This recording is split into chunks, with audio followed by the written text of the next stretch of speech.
নমস্কার বন্ধুরা, আমি আবারও এসে গেছি নতুন একটা রেসিপির সাথে তোমাদের মাঝে শেয়ার করতে। তো আজকে আমি বানিয়ে দেখাবো লাউ পাতার বাটা। লাউ পাতা বাটা আমরা সবাই বানাতে পারি এবং খেতেও খুব পছন্দ করি। আর আমি কি করে বানাই সেটা আজকে তোমাদেরকে বানিয়ে দেখাবো। আর আমি যেভাবে বানাচ্ছি আশা করি তোমরা এইভাবে যদি বানিয়ে খাও তাহলে খুবই ভালো লাগবে।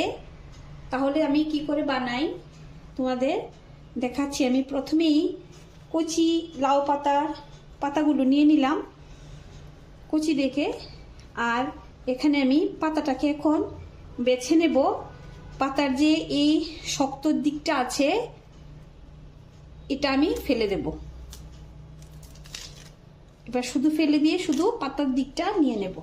তো এভাবে আমি ছিঁড়ে ছিঁড়ে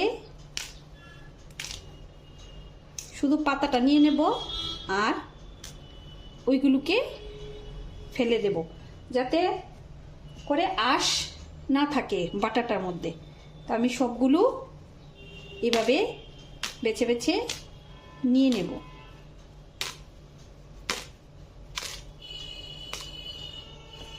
বাস এই দিকটা আমি এভাবে ফেলে দেব।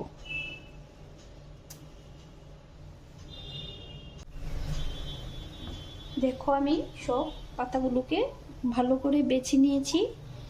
আর এখানে এই অবশিষ্ট অংশগুলোকে আমি ফেলে দেব।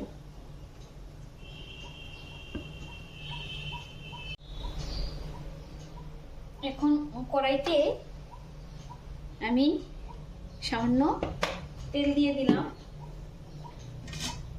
প্রথমে আমি যেটা করব, আমি এখানে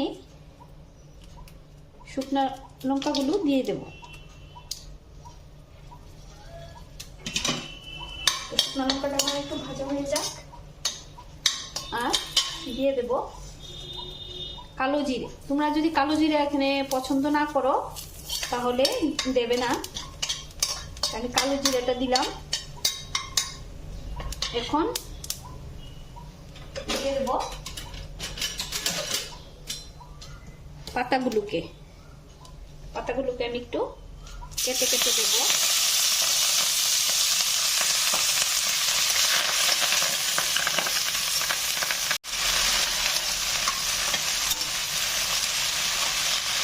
পাতাগুলো দেওয়ার পর আমি এখানে সামান্য নুন দিয়ে দেব। আর দিয়ে দেব কাঁচা লঙ্কা। এখন এটাকে একটু তেলে নেব।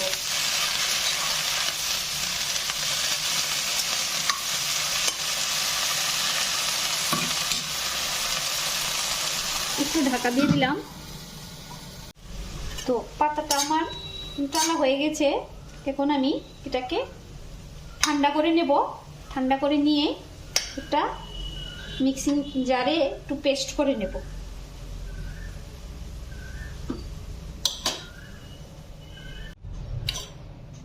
তো আমার পাতাটা ঠান্ডা হয়ে গেছে।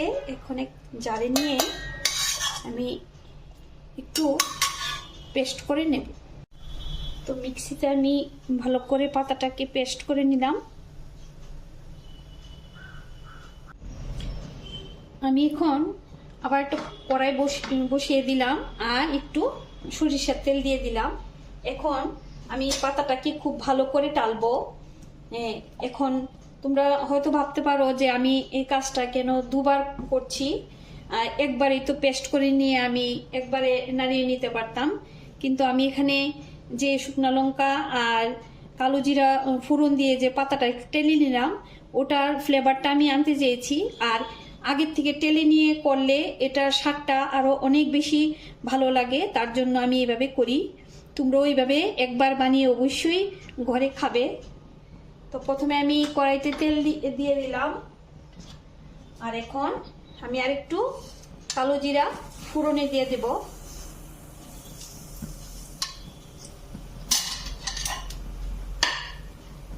আর এখানে থেতু করে রাখা রসুনটা দিয়ে দেব।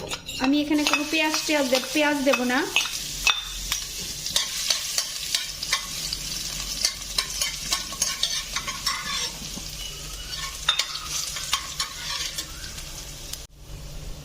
তো রসুনটা আমার ভাজা ভাজা হয়ে গেছে, এখন আমি পেস্টটা দিয়ে দেব।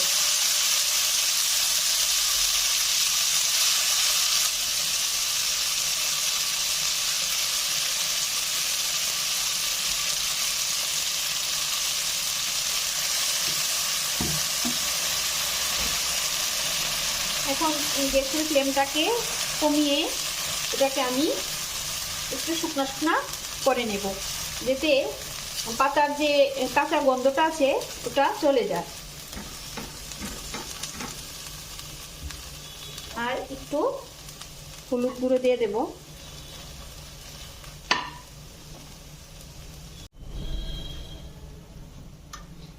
তো পাতা বাটাটা আমার হয়ে গেছে, পাতাটার কালারটাও চেঞ্জ হয়ে গেছে, সবুজটা একটু কালো কালো হয়ে গেছে। এখন আমি এই অবস্থাতে এটা নামিয়ে নেব। আমি আর ড্রাই করব না, কারণ বেশি ড্রাই হলে আমার কাছে ভালো লাগে না। আমি এখন এটাকে নামিয়ে নেব। হয়ে গেল আমার লাউ পাতা বাটা। তো জানাবে কীরকম লাগলো আমার পদ্ধতিটা করার, আর তোমরা অবশ্যই বাড়িতে একবার হলেও ট্রাই করবে। তো তৈরি হয়ে গেল আমার লাউ পাতা বাটা, যেটা গরম ভাতের সাথে খুব ভালো লাগে। যারা তোমরা এরকম, আমিও খুব পছন্দ করি যে কোনো বাটা। তো গরম ভাত আর বাটা হলে আর কিছুই লাগে না। আর আমি যেভাবে বানিয়েছি তোমরা অবশ্যই একটু এভাবে বানিয়ে দেখবে, খুব ভালো লাগবে খেতে। তাহলে আজকের জন্য এখানেই আমার রান্না শেষ। কালকে দেখা হবে নতুন একটা রেসিপির সাথে। তোমরা সবাই ভালো থাকবে।